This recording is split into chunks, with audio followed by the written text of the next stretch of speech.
Welcome back. This is episode 60 of the Veterinary Business Video Show. In today's show, we'll hear Marty Becker's bizarre tip to encourage more of your clients to say yes, and we'll consider the importance of passion in a hierarchy of human capabilities at work. We'll hear from a vet who now offers accountancy services exclusively to the veterinary profession. We'll look at the 60-second seminar for this episode. I'll introduce you to a president from Down Under, and I'll offer you my quick business tip for this episode. I'm John Sheridan, and this is the show that helps practice owners, managers and clinicians just like you to build your successful practice into a great business.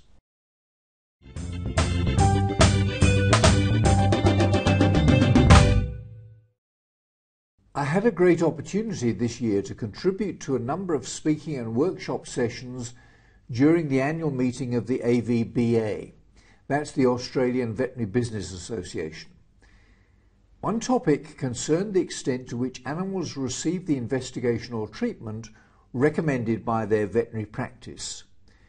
The results of a recent quick poll on the Veterinary Business Briefing website suggest that the majority of respondents believe that compliance in their practice was better than 60%. Detailed audits in many practices reveal figures much lower than that.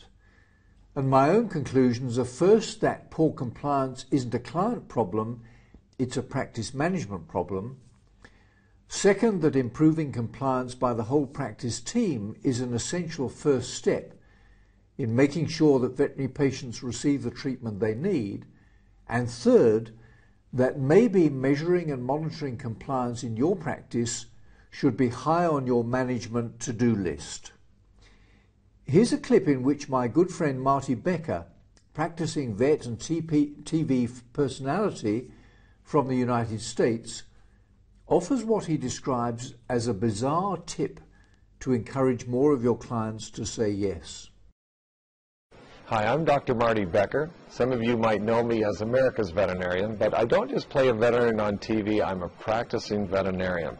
And I've had an incredible time here at the AVBA conference in Melbourne, Australia, and I want to give you some of the things that I've been talking about with passion.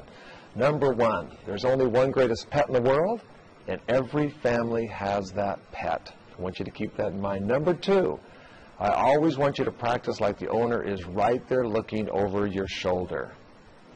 Number three, you always want to start with the heart and then move to the head. Stirring the emotions has much more impact than stirring the intellect. In practice, you can be accused of charging too much, of being late for an appointment, of missing a diagnosis, but the one thing you can never be accused of is not looking after the pet's best interest. Just like a pediatrician looks after a child, you have to look after the pet's best interest, number one. And then I'll give you a couple tips that sound bizarre, how could this possibly work? When you're talking to a client, I want you to angle your mouth just 20% over towards their right ear. 20%, it's imperceivable almost. But their right ear, which connects to the left side of their brain, is the language processing centers. And if you turn and speak slightly towards their right ear, up to 20% more people are going to say yes. So let's give thanks in practicing in the greatest profession on earth that we have the human-animal bond, an irrefutable, inexhaustible source of energy for powering a successful practice. Now let's have a look outside the box for this episode.